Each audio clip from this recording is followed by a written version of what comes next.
Hello friends, गर्मी बढ़ती जा रही है। पारा बहुत ऊपर चला गया, हालत ख़राब है। गाड़ी की कूलिंग कम हो गई, गाड़ी में कूलिंग ही नहीं कर रहा है एसी। और आज की वीडियो आपके लिए बहुत खास होगी, मोस्ट इम्पॉर्टेंट होगी, क्योंकि आज की वीडियो में मैं आपको दिखाऊंगा DIY एसी की ऐसी सर्विस जो आपको कंपनी भी ना करके दे पाए।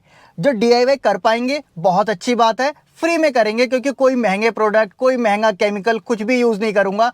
और जो नहीं कर पाएंगे, सिर्फ देख के फ़ायदा उठाएंगे, वो कम से कम इतना तो देख लेंगे कि इस तरह से ये काम किया जाता है।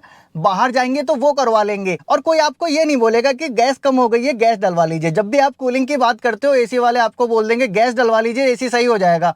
1000 रुपये 1500 रुपये लगेंगे। कोई बोलेगा सर्विस करा लीजिए, 2000 रुपये में मैं ये सर्विस कर दूंगा। कोई बोलेगा 10,000 रुपये लगेंगे जी, पूरा डैशबोर्ड खोलूंगा, कूलिंग कॉइल साफ करूंगा, तब जाके ये होगा।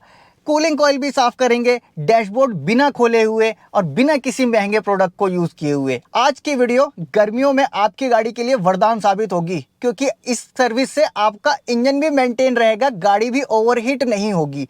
सारी चीजें स्टेप बाय स्टेप दिखाऊंगा। और बीच में अलग आने वाली प्रॉब्लम्स जो कई बार ऐसे आ जाती हैं कि गाड़ी चलती जा रही है और बीच में अचानक से एसी बंद हो गया, फिर स्टार्ट हो गया, या कई बार जाम में गाड़ी खड़ी है तो गाड़ी में कूलिंग ही नहीं हो रही है, फिर जब चलती है तो कूलिंग आने लगती है।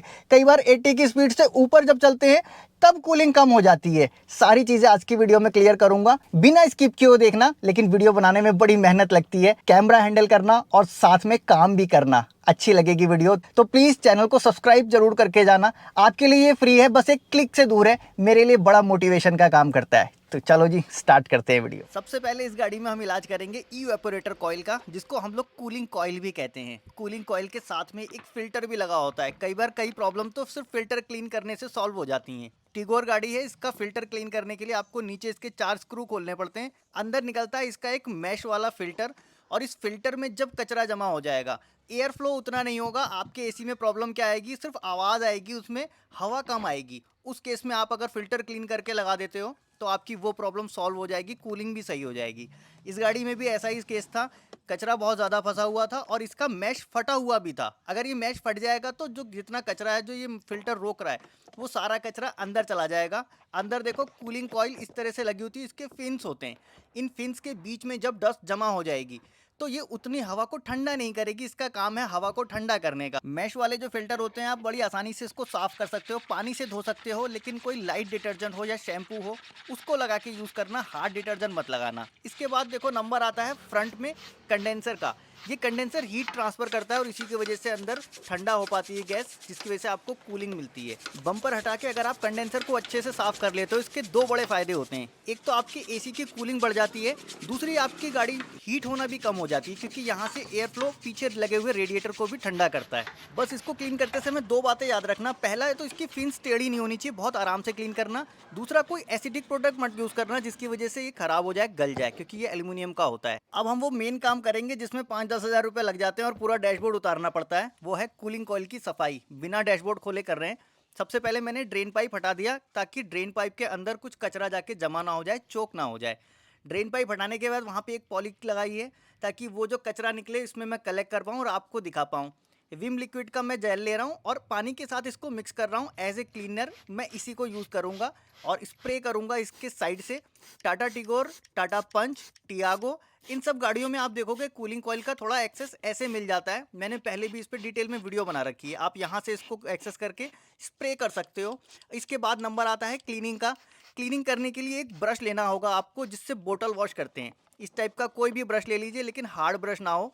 नीचे से इंसर्ट करते हैं उसको हम, जहाँ से फिल्टर लगाते हैं उस जगह से इसको चला के अच्छे से साफ करते हैं। लेकिन ये काम बड़ा मुश्किल होता है। मैंने यहाँ पे देखो कैमरा भी लगाया है, दूसरे हाथ से भी एक कैमरा पकड़ा है और एक हाथ से ब्रश को भी चला रहा हूँ, ताकि आपको अच्छे से वो जगह दिखा पाऊँ जहाँ पे काम करना भी बहुत मुश्किल होता है। तो प्लीज़ अगर एक फिंगर से टच कर देंगे सब्सक्राइब बटन को तो आपका कुछ नहीं जाएगा, लेकिन मेरे लिए बड़ा मोटिवेशन का काम करेगा। प्लीज़ सब्सक्राइब ज़रूर कर लेना। अभी देखो, इसको क्लीन करने के दो बड़े फ़ायदे हैं। एक तो आपका एसी बार बार ट्रिप नहीं करता। जो ट्रिप करने की प्रॉब्लम आती है वो इस वजह से आती है जब कूलिंग कॉइल गंदी हो जाती है। दूसरा, आवाज़ भी आती है एसी में ज़्यादा, वो भी कूलिंग कॉइल गंदी होने की वजह से आती है या फिल्टर गंदी होने की वजह से आती है। दोनों चीज़ें अगर क्लीन है तो आपके ब्लोअर पे एक तो एक्स्ट्रा लोड भी नहीं पड़ेगा, एयर फ्लो गाड़ी में अच्छा मिलेगा और आपको वो कूलिंग अच्छी देगा। तो ये दो ही चीज़ें होती हैं। इसके अलावा कोई बोल दे कि गैस टॉपअप कराने से कूलिंग बढ़ जाती है, तो ये एक मिथ्य है। गैस टॉपअप कराने से कूलिंग नहीं बढ़ती, ना ही आपका एसी सिस्टम गैस कंज्यूम करता है। हाँ, अगर आपकी गैस कम हो गई है, कहीं लीक हो गई है, तो उस केस में आपका टॉपअप कराने से ज़रूर कूलिंग बढ़ सकती है। यहाँ पे देखो मैंने प्रेशर वॉशर का यूज़ किया। आप चाहो तो बॉटल स्प्रे से भी इसको वॉश कर सकती हो। प्रेशर वॉशर का मेरा थोड़ा सा एक्सेस मिल गया, तो मैंने यहाँ पे अच्छे से इसको वॉश कर दिया। वॉश करने के बाद जो भी कचरा और पानी निकला, वो नीचे मैंने इसकी मैट डाल रखी थी जो कि वाटर प्रूफ थी। सारा पानी नीचे कलेक्ट हो गया और आप कूलिंग कॉइल देखो कैसे चमक रही है। सारा कचरा मैंने यहाँ पे कलेक्ट किया। हाँ, थोड़ा बहुत ज़रूर नीचे गिर गया, लेकिन फिर भी जो जितना मैं कलेक्ट कर पाया ताकि आपको दिखा पाऊँ। बाद में मैंने इसका ड्रेन पाइप दोबारा से लगा दिया और इस ड्रेन पाइप से वो पानी निकलता है जब इवेपोरेटर कॉइल काम करती है, जब मॉइस्चर निकलता है वो पानी यहीं से नीचे की तरफ जाता है। ये बचा हुआ जितना भी पानी था मैंने इसको बाहर निकाल दिया। अब नंबर आता है हमारी एसी वेंट्स का और फिल्टर का। देखो फिल्टर इसका क्रैक था, तो मैंने इस फिल्टर को रिपेयर कर दिया बॉन्ड लगा के। यही फिल्टर को दोबारा इंस्टॉल कर दिया। अननेसेसरी पैसे वेस्ट करने की ज़रूरत नहीं है। और कुछ गाड़ियों में पेपर फिल्टर आते हैं, उन पेपर फिल्टर को आपको रिप्लेस ही करना पड़ता है। और फिल्टर कभी भी ध्यान से लगाना, ये उल्टा और सीधा भी होता है। अगर आप फिल्टर उल्टा लगा दोगे तो आपका ये कैप सही से नहीं लगेगा। इसमें 4 स्क्रू होते हैं, ये प्रॉपर बैठेंगे नहीं जब तक फिल्टर सीधा नहीं लगे। तो फिल्टर का ध्यान देना और इसके स्क्रू प्रॉपर टाइट कर देना। इस ढक्कन को भी क्लीन कर देना क्योंकि इसके अंदर भी कचरा जमा रहता है। और कई बार आपकी गाड़ी में यूनिक सी एक प्रॉब्लम मिलती है। गाड़ी के अंदर कूलिंग तो हो रही है, लेकिन जैसे आप स्पीड में गाड़ी चलाते हो तो आपकी कूलिंग कम होने लगती है धीरे धीरे। और ऐसी प्रॉब्लम तब आती है जब आपकी गाड़ी एयर टाइट नहीं है। डोर बीडिंग खराब हो गई तब भी ऐसी प्रॉब्लम आएगी, या फिर रियर बम्पर वेंट खराब हो गया तब उस केस में आपको ऐसी प्रॉब्लम आएगी, क्योंकि ठंडी हवा हमेशा बाहर निकल जा रही है। अब हवा आने के लिए देखो वेंट्स होते हैं, वेंट्स के अंदर डस्ट जमा हो जाती है जिसकी वजह से हमें डस्टी स्मेल आती है।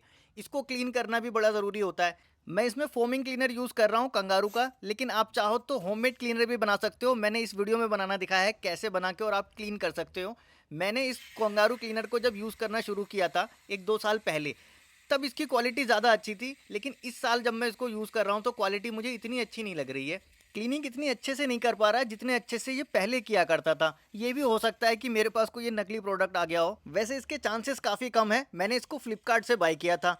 और कई बार ऐसा भी होता है कि कंपनी शुरुआत में तो अच्छे प्रोडक्ट देती है, धीरे धीरे क्वालिटी डाउन करती चली जाती है। तो आप देख लेना अपने हिसाब से। कोई और भी क्लीनर आपको अच्छा लगता हो तो वो भी देख लेना। डिस्क्रिप्शन में मैं 2-3 रिकमेंडेशन दे दूंगा, कोई भी चाहो तो बाय कर सकते हो। लेकिन ये फोमिंग क्लीनर अच्छे बहुत होते हैं, इनसे आपको क्लीनिंग थोड़ी आसान हो जाती है। साथ में इसमें जो स्प्रे होता है इसके साथ एक खुशबू आती है, वो काफ़ी लंबे टाइम तक रहती है और वो आपके डस्टी स्मेल, जो मिट्टी की स्मेल होती है, उसको काफ़ी हद तक कम कर देती है, ख़त्म कर देती है।